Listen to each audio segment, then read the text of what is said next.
अस्सलाम वालेकुम। उम्मीद है आप सब लोग खैरियत से होंगे। ग्रेड 9 फिजिक्स 5th वीक का ये लेक्चर चैप्टर फर्स्ट के हम न्यूमेरिकल्स कर रहे हैं। 1.1 भी किया था हमने, 1.2 भी किया था, 1.4 भी किया था। अब 1.3 हम कर सकते हैं। 1.3 आपका योर हेयर्स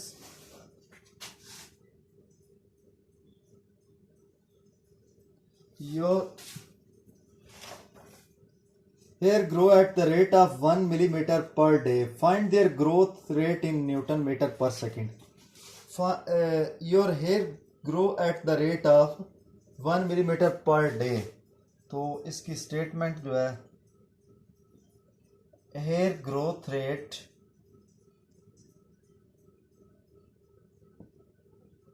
पर day, hair growth rate per day आपके पास क्या है? 1 millimetre. Hair growth rate in newton metre per second, ये आपको फाइंड करना होगा। Hair growth rate per day दिया गया है, hair growth rate in newton metre per second आपको फाइंड करना होगा। तो बच्चों आपको सिंपली इधर से ही पता चल जाएगा कि आपने एक्चुअली करना क्या है। जो आपके पास आपका ग्रोथ रेट गिवन है मिलीमीटर में, उसको आपने किस में चेंज करना है? ये आपका किस चीज को जो है जाहिर करता है, ये आपका इस चीज को जाहिर करता है, न्यूटन मीटर। ये जो पर सेकंड है ये आपके पास क्या है, चला जाएगा डिनोमिनेटर में। डिनोमिनेटर में जाके इसकी पावर क्या हो जाएगी? पॉजिटिव। तो इसका मतलब ये है कि हेयर ग्रोथ रेट आपके पास है न्यूटन मीटर में, आपने इसको करना है। Hair growth rate newton metre में हो और आपने पर डे के फिर सेकंड्स ले लेने हैं, इनको डिवाइड करेंगे तो आपके पास hair growth rate in newton metre per second में आ जाएगा। ये जो उसने आपको यूनिट दिया हुआ है, ये यूनिट से ही आपको पता चल जाता है आपने करना क्या है। इसका मतलब है newton metre hair growth rate होगा, ये न्यूमरेटर में होगा, और जो सेकंड्स हैं एक दिन के वो डिनोमिनेटर में होंगे। तो पहले हम इसको कर लेते हैं, ग्रोथ रेट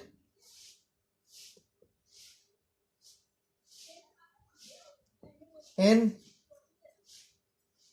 न्यूटन मीटर। तो 1 न्यूटन मीटर आपके पास होता है 10 रेज पावर 6। तो जो भी आपके पास हेयर ग्रोथ रेट हो उसको आप मल्टीप्लाई कर दें 10 रेज पावर 6 के साथ, तो ये आ जाएगा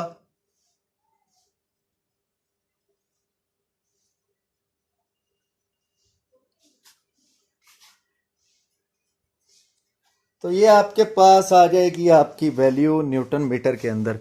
तो न्यूटन मीटर के अंदर ये आपकी वैल्यू आ जाएगी 10 लाख न्यूटन मीटर, आपके पास ये वैल्यू आ गई है। और अब आपको चाहिए 1 डे के सेकंड्स।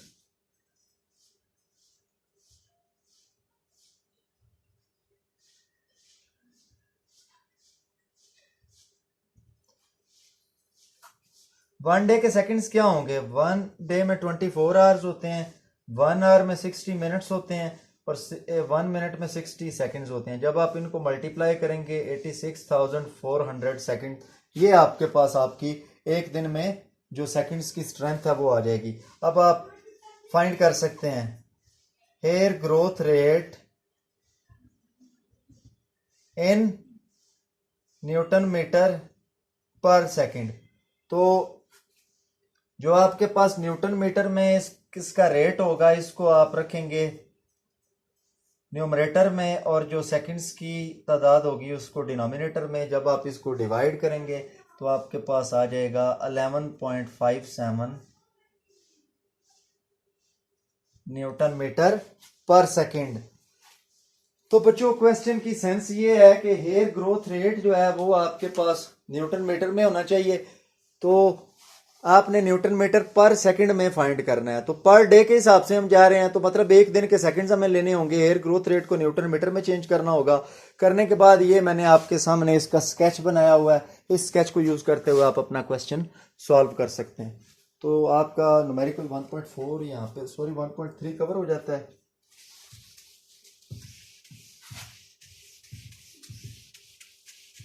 वन पॉइंट फोर हम ऑलरेडी कर चुके हैं।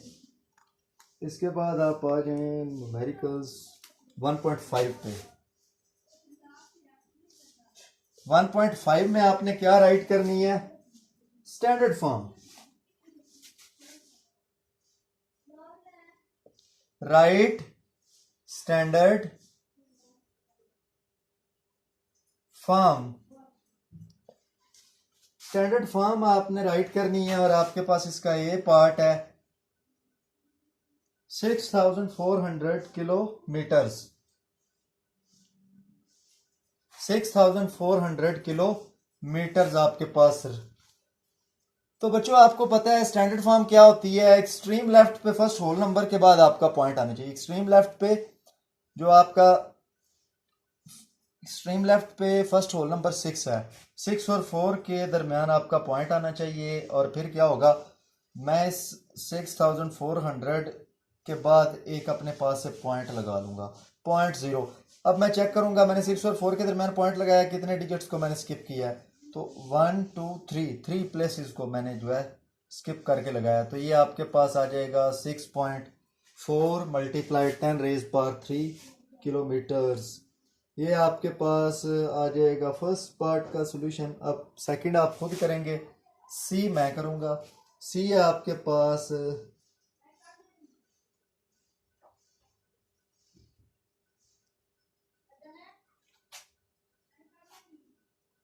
ये आपके पास कोई 30 मिलियन तक वैल्यू है, मीटर पर सेकंड में है। तो एक्सट्रीम लेफ्ट पे बच्चों चेक करो, फर्स्ट होल नंबर 3 है, तो इस 3 के बाद आप लगा दो पॉइंट। और इधर मैं खुद अपने पास से समझ लेता हूं, मैंने एक पॉइंट लगा दिया और 7 0। अब मैं चेक करूंगा कितनी प्लेसेस को स्किप करते हुए मैंने अपना पॉइंट लगाया। 8 प्लेसेस को मैंने स्किप किया है और अपना पॉइंट लगाया। तो ये 3.0 मल्टीप्लाइड 10 रेज पावर 8 आपके पास आ जाएगा। अब इसका लास्ट पार्ट आप चेक करें विच इज डी। वो कह रहा है seconds in 1 day. Seconds in 1 day, इसको आपने स्टैंडर्ड फॉर्म लिखनी है। तो 1 डे में 24 आवर, 1 आवर में 60 मिनट, 1 मिनट में 60 सेकेंड। तो ये आपके पास आ जाएगा 86,400 सेकेंड्स। ये आपके पास अपनी सेकेंड्स में आपकी वैल्यू आ जाएगी। तो क्वेश्चन 1.5 भी आप कर चुके हैं। जस्ट एक चीज़ को आप अपने माइंड में रखेंगे कि एक्सट्रीम लेफ्ट पे फर्स्ट होल नंबर के बाद आप अपना पॉइंट लगा देंगे। एक्सट्रीम लेफ्ट पे फर्स्ट होल नंबर के बाद आप अपना पॉइंट लगा देंगे तो आपके पास आपका रिक्वायर्ड रिजल्ट आ जाएगा। तो बच्चों इसके बाद हम करेंगे 6 और 7 जो है नेक्स्ट लेक्चर के लिए हैं। इससे आगे जो है वो हमारे आज ही हो जाएंगे। जो 1.8 है, 1.8 ये ऑब्जेक्टिव टाइप है। Which of the following quantities have 3 significant figures. किन में आपके सिग्निफिकेंट फिगर्स 3 हैं? 3.0066। तो बी जो है ये क्या है? 0.00309। फर्स्ट क्वांटिटी मीटर में थी, सेकंड केजी में थी। जो सी है वो है 5.0 मल्टीप्लाइड बाय 10 रेज पर -27 kg। और डी पे आ जाए 301.0 सेकेंड्स। तो बच्चों आप बताएं इसमें किन क्वांटिटीज में सिग्निफिकेंट फिगर्स की स्ट्रेंथ जो है वो 3 है। तो बच्चों इसमें तो आपके पास होंगी सिग्निफिकेंट फिगर्स होंगे 5 और इसमें आपके क्या होंगे 3 और इसमें आपके कितने होंगे सिग्निफिकेंट फिगर्स 4। सॉरी इसमें 3 होंगे 1 2 3 और जो डी है इसमें आपके 4 बनते हैं। 4 कैसे 1 2 3। तो ये आपका क्या है ट्रेलिंग 0, इसके बाद ये एक और 0 है तो ये 4। तो बच्चों ये बी एंड सी इसमें आपके सिग्निफिकेंट फिगर्स जो है वो कितने आ रहे हैं 3 3 आ रहे हैं। तो ये क्वेश्चन भी आपका सॉल्व हो गया। ये न्यूमेरिकल भी आपने सॉल्व कर लिया है। इसके बाद 3.5 1.9 पे आ जाएं तो ये आप खुद ही लिख लीजिएगा। इसमें सिग्निफिकेंट फिगर फर्स्ट में 4 हैं, सेकंड में 3 हैं, फोर्थ में थर्ड में 3 हैं, फोर्थ में 4 हैं, तो 1.10 पे आ जाएं। 1.10 है। Chocolate wrapper is 6.7 centimetre long, length of chocolate wrapper chocolate किस शेप में होती है? रेक्टेंगल में। Length of rectangle is 6.7 centimetre. और इसके बाद इसकी जो ब्रीथ है वो क्या है? 5.4 centimetre wide.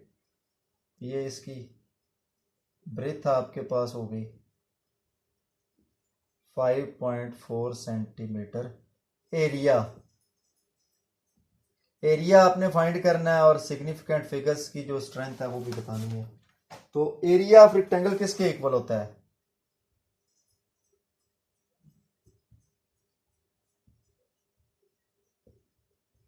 Area of rectangle आपके पास इक्वल होगा इसका, area is equals to length cross breadth. तो लेंथ आपके पास है इसकी 6.7 सेंटीमीटर और ब्रेथ है 5.4 सेंटीमीटर। जब आप इनको मल्टीप्लाई करेंगे तो 36.18 आ जाएगा। और सेंटीमीटर स्क्वायर, इसको आप अगर राउंडिंग ऑफ कर दें तो ये 36 सेंटीमीटर स्क्वायर आ जाएगा। अब आप इसमें सिग्निफिकेंट फिगर्स की स्ट्रेंथ जो है वो 2 रख सकते हैं। अगर ऊपर वाले को कंसिडर करना है तो आप फिर 4 रख लें, ये आप पे डिपेंडेंट है। तो जो 2 न्यूमेरिकल आपके रहते हैं वो हम कल करेंगे और फिर चैप्टर 2 हमारा स्टार्ट हो जाएगा। तो नेक्स्ट लेक्चर में मिलते हैं। अल्लाह हाफिज़।